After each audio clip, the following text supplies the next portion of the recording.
जय हिंद। आज हम लोग बात करेंगे मुख्य रूप से ट्यूबरकुलोसिस क्या है, ट्यूबरकुलोसिस क्यों होते हैं और इससे कैसे बचें।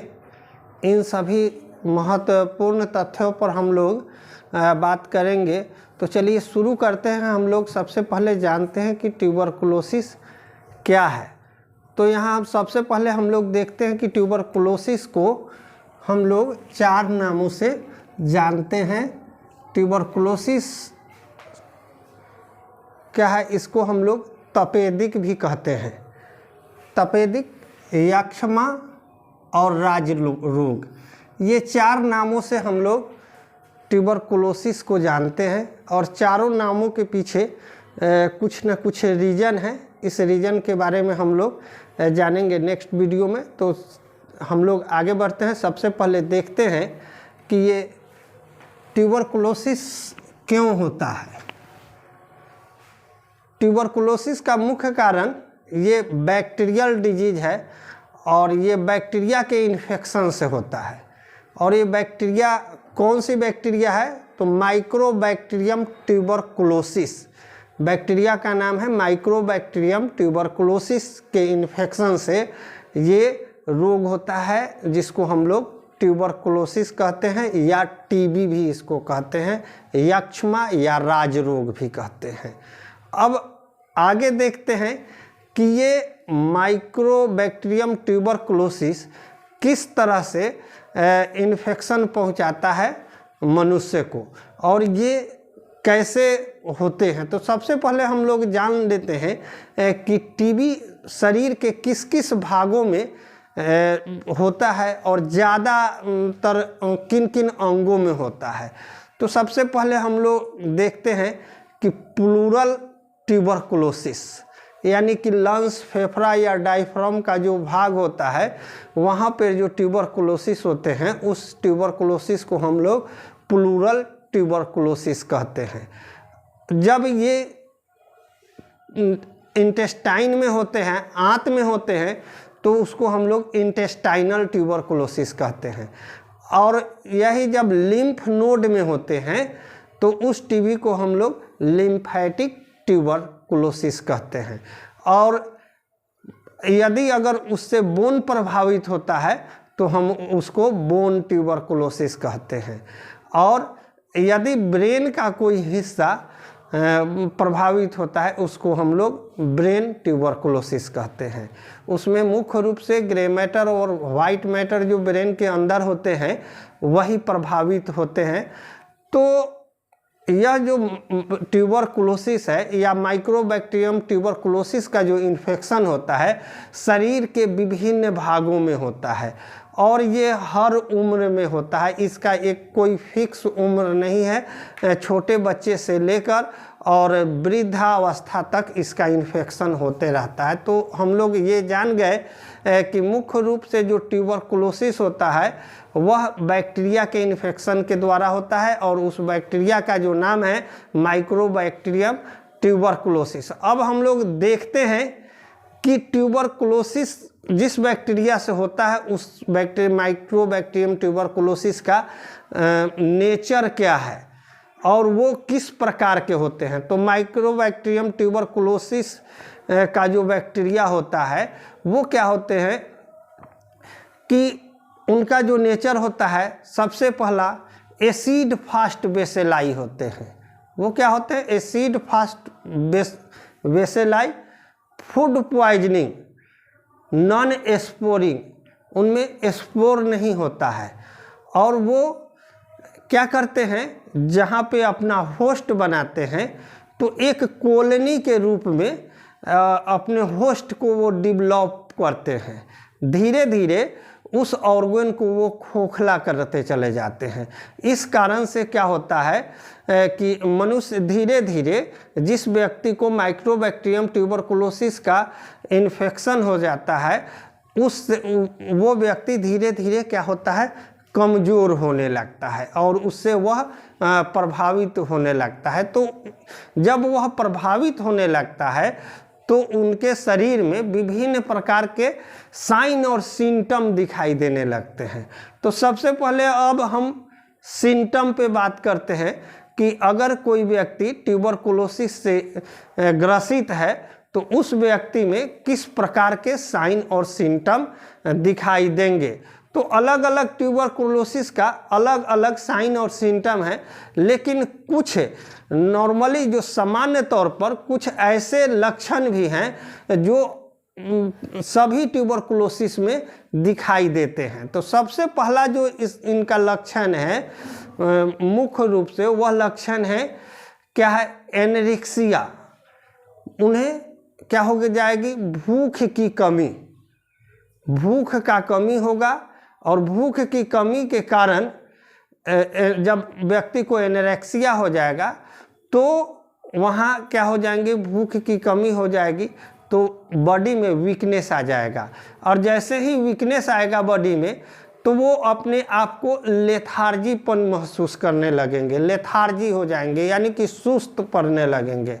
और धीरे धीरे क्या होता है, इसमें हल्का बुखार, टीबी का एक यह लक्षण है कि हल्का बुखार आता है, वह 100 से नीचे ही बुखार रहेगा और लंबे समय तक 10 दिन 20 दिन 25 दिन तक अगर लगातार किसी को बुखार आता है तो वैसी स्थिति में ये हो सकती है संभावनाएं कि वह ट्यूबरकुलोसिस का इन्फेक्शन लगा हो।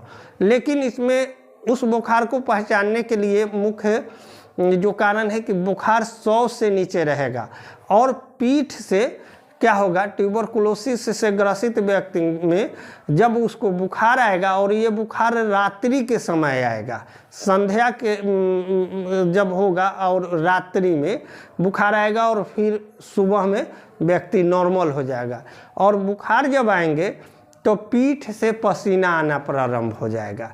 ये सिम्टम है, इसके द्वारा हम पहचान सकते हैं क्योंकि बहुत सारे ऐसे डिजीज हैं जिसमें बुखार आता है, लेकिन इसका जो बुखार होगा 100 से नीचे, संध्या के समय जब बुखार आएगा तो पीठ से पसीना भी आना शुरू हो जाएगा। ये एक सिम्टम है। उसके बाद क्या है कि बेल्चिंग, ढकार ज़्यादा आएगा, और उसके बाद दम फूलना। जब माइक्रोबैक्टीरियम ट्यूबरकुलोसिस का इन्फेक्शन होता है तो वह व्यक्ति कमज़ोर हो जाता है, और सामान्य रूप से जब वह सीढ़ी पर चढ़ता है या दौड़ता है या कोई हार्ड वर्किंग करता है तो उसके क्या होते हैं, दम फूलने लगते हैं, और तेज़ी से वेट लॉस करता है।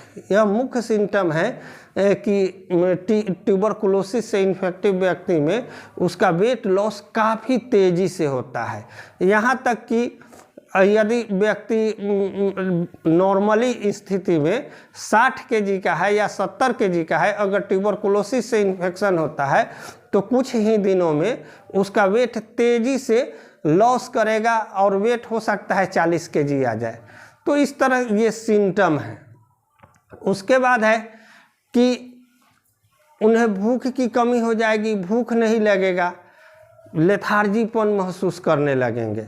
अब हम लोग देखते हैं, मुख्य रूप से हम लोग सिम्टम ये जान गए कि ट्यूबरकुलोसिस में ये सिम्टम आने लगते हैं। अब हम लोग देखते हैं कि इसमें अगर कोई ट्यूबरकुलोसिस से ग्रसित है तो उसके लिए हम कौन सा जांच करवाएं और कैसे करवाएं। तो सबसे पहले ट्यूबरकुलोसिस के लिए ग्राम स्टेनिंग होता है, जो एसिड फास्ट बेसेलाई बैक्टीरिया को क्या करता है कि एक मीडिया देकर उसे ग्रोथ किया जाता है, स्टेन किया जाता है, और स्टेन करने के बाद में उसे देखा जाता है। तो हम लोग जान लेते हैं कि जो एसिड फास्ट बेसेलाई होते हैं और जो माइक्रोबैक्टीरियम ट्यूबरकुलोसिस होता है वह रॉड शेप में होता है, एज ए चावल का दाना जिस तरह से होते हैं उस तरह से होते हैं, और वो कॉलोनी के रूप में रहते हैं। तो जैसे ही हम ग्राम स्टेनिंग करते हैं वो बैक्टीरिया हमें स्लाइड पे दिखाई देने लगता है। तो एक तो ये पहचान का तरीका है। दूसरा मानटून टेस्ट। मानटून टेस्ट में हम लोग क्या करते हैं कि जो ट्यूबरकुलोसिस से ग्रसित बच्चा है, यह टेस्ट बच्चे में ज़्यादा किया जाता है। मानटून टेस्ट बच्चा के लिए स्पेशल है, ऐसे ये बड़े लोगों में भी किया जाता है। तो स्किन में एक इंजेक्शन दिया जाता है जिससे यह पता लगाया जाता है कि माइक्रोबैक्टीरियम ट्यूबरकुलोसिस का इन्फेक्शन है या नहीं। इस प्रकार से और इसके अलावा भी हम बहुत सारे जांच कराते हैं, जैसे TCDC है, इस सब से भी पता चल जाता है कि व्यक्ति ट्यूबरकुलोसिस से ग्रसित है। आगे हम लोग देख लेते हैं कि इसका हम इलाज कैसे करें या ट्रीटमेंट कैसे लें। तो इसके लिए जो शोध अनुसंधान है उसके द्वारा जो दवा है वो रिफाम्पिसिलिन है। रिफाम्पिसिलिन कंपोजिशन है और इसके साथ साथ कुछ ब्रांड नेम से भी, जैसे AKT2, AKT3, AKT4 दवा आता है और ये लंबे समय तक इसका दवा का सेवन करता है तो माइक्रोबैक्टीरियम ट्यूबरकुलोसिस धीरे धीरे बैक्टीरिया जो होते हैं वो किल करने लगते हैं, मरने लगते हैं और व्यक्ति नॉर्मल रूप से धीरे धीरे ठीक होने लगता है। ये 100% केयरेबल डिजीज है, इस पर क्योर हो सकता है व्यक्ति। तो यहाँ क्या करेंगे कि डॉक्टर के सलाह से, अपने से नहीं, डॉक्टर के सलाह से अगर ये सब साइन सिम्टम शरीर में दिखाई दे रहे हैं तो डॉक्टर के सलाह से हम लोग क्या करेंगे कि रिफाम्पिसिलिन जांच कराने के बाद अगर यह कन्फर्म हो जाता है कि माइक्रोबैक्टीरियम ट्यूबरकुलोसिस का ही इन्फेक्शन है तो रिफाम्पिसिलिन या उसके जो डॉक्टर सजेस्ट करते हैं दवा उस दवा को हम लोग खाएंगे। तो धीरे धीरे इसका एक कोर्स होता है, डोज होता है, उसके मुताबिक जब हम 6 महीना या 9 महीना या फिर साल भर तक दवा खाते हैं तो धीरे धीरे माइक्रोबैक्टीरियम ट्यूबरकुलोसिस का जो बैक्टीरिया होता है वो क्या हो जाता है, धीरे धीरे किल हो जाता है और व्यक्ति सामान्य रूप से स्वस्थ हो जाते हैं। इस प्रकार हम लोगों ने ये देखा कि ट्यूबरकुलोसिस किस तरह से होते हैं। अब एक मुख्य रूप से और बात जान ले कि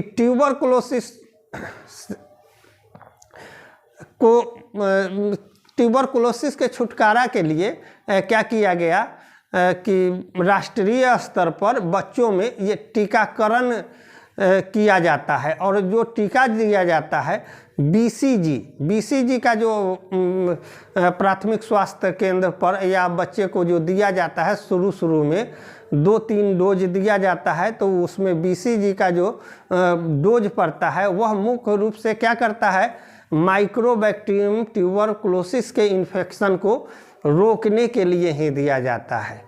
तो इस प्रकार हम लोगों ने टीबी से संबंधित महत्वपूर्ण बात तो को जाने। नेक्स्ट वीडियो में इसी तरह की जानकारी हम लोग जानेंगे अन्य डिजीज के बारे में और तब तक मिलते हैं हम लोग नेक्स्ट वीडियो में। तब तक के लिए धन्यवाद।